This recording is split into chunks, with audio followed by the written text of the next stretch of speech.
বাংলাদেশের সকল ক্রিকেটারদের ক্যাচ ধরা শেখা উচিত রুকমান পাওয়েলের কাছ থেকে।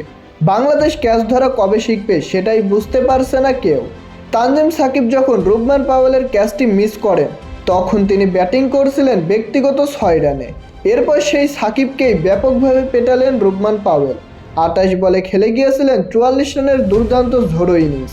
এরপর বাংলাদেশ যখন 166 রানের লক্ষ্যে ব্যাটিং করতে নামলেন, শুরুতে দুর্দান্ত ব্যাটিং করছিলেন তানজিদ তামিম।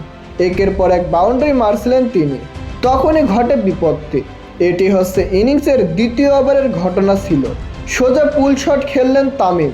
দূর থেকে দৌড়ে এসে বাজ পাখির মতো ক্যাচ ধরলেন রুকমান পাওয়েল। এক কথাই ছিল চোখ ধাঁধানো ক্যাচ। এরপর যখন ব্যাটিংয়ে নামলেন লিটন কুমার দাস, এরপর আবারও ক্যাচ আউট। ক্যাচটি ধরলেন আকিল হোসেন, যে ক্যাচ দেখে হতবাক হয়ে গেল রীতিমতো ধারাভাষ্য সহ গ্যালারি সকলে। বাংলাদেশ কবে ক্যাচ ধরা শিখবে, কবেই বা ভালো ফিল্ডিং করবে, সেটাই এখন জানতে চাই সবাই। তো প্রিয় দর্শক, আপনাদের কি মনে হয় বাংলাদেশের পারফরমেন্স আসলে কেমন, তা জানিয়ে দিন আমাদের কমেন্ট বক্সে।